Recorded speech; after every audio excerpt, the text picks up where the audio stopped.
What stranger will you never forget? When I was a broke as sin 18-year-old trying to make ends meet, I had a side hustle providing IT support for households like a geek squad sort of thing.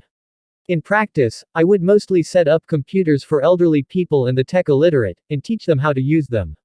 Or get them out of technical binds, usually with printers, by Googling on their behalf. This elderly Korean gentleman hired me to set up his new computer for him. I spent an hour setting it up and teaching him how to use it, and 2 more hours eating a wonderful lunch with the man and his wife. He wouldn't accept my invoice for just the first hour. Instead, he paid me 3x my hourly rate for all 3 hours, and asked me to come back to train him the next week. Over the course of about a month I came back 4 times, worked with him, had a lovely meal, and he would tell me about his family and his kids. He was so proud of his daughter, who was about to finish her residency and become a pediatrician.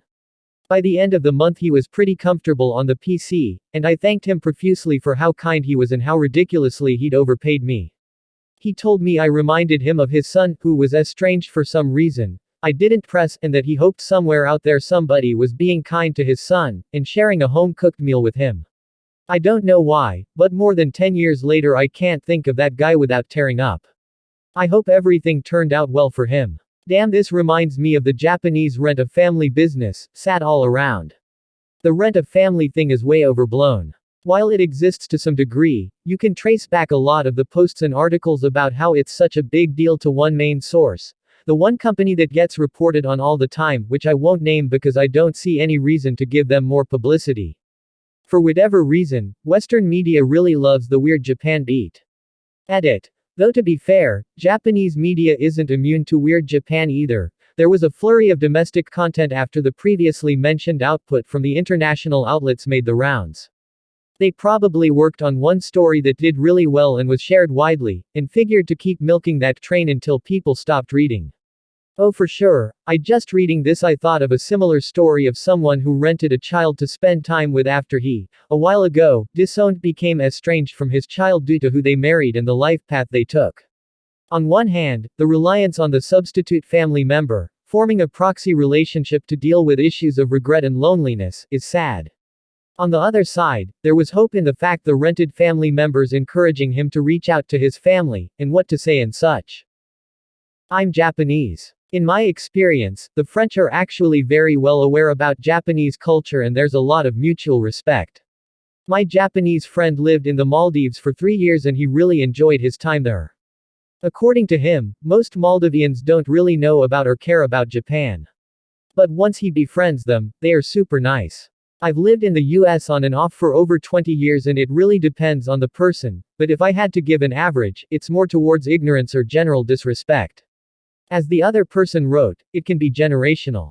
Older folks are either distant or nice to me. I don't care either way, as I have a lot of respect for them.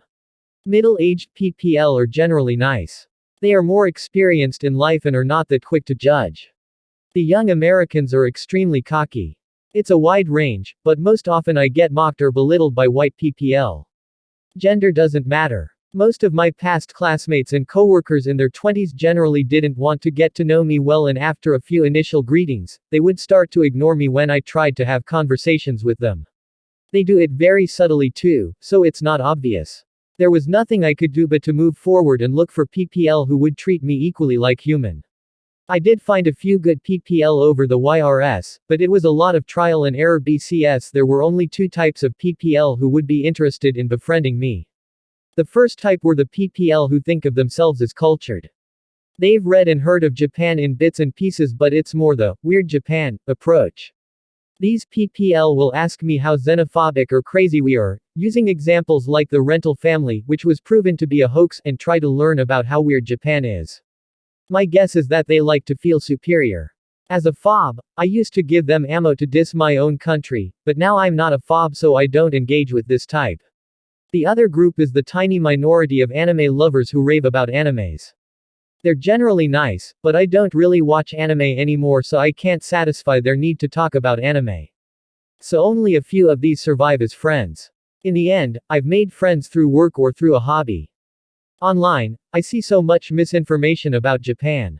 When I try to correct them, I get bullied and most of them start saying I'm probably not even really Japanese.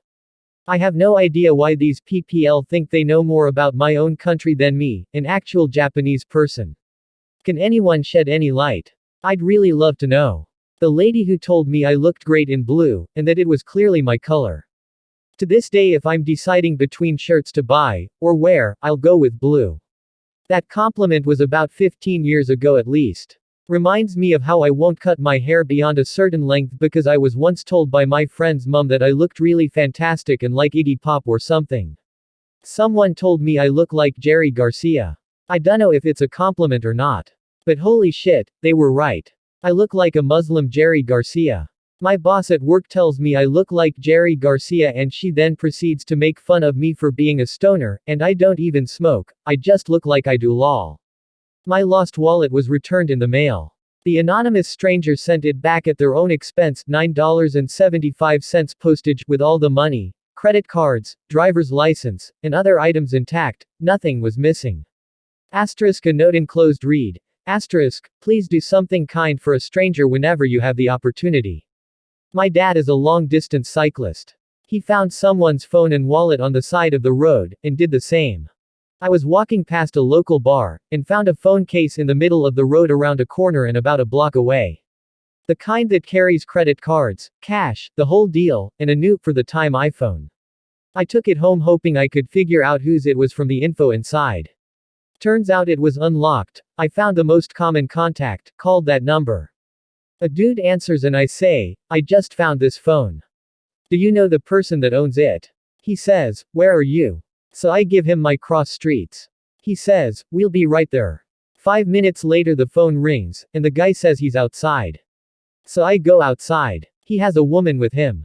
I hand him the phone, he hands it to her, she looks at the wallet section, and starts screaming, you stole my money.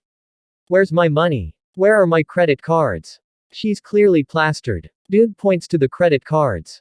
They're right there. And you spent all your money in the bar. He didn't take anything. And then they started arguing about how exactly she managed to drop her phone in the middle of the road around the corner from the bar after spending all her money.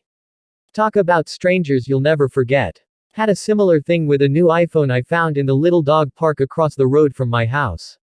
No lock code, so I tried ringing some numbers, no answer, then texted the BF's number. 10 minutes later get a string of irate threatening texts and phone calls from this girl and her BF about me being a thief. Eventually got it across to them to actually read the message I sent explaining that I found the phone she had dropped and if they came back to the park any time and rang the phone I would come out and return their property. They then flipped and started demanding I bring it to their house. So I took it back across the road to the park and left it exactly where I found it.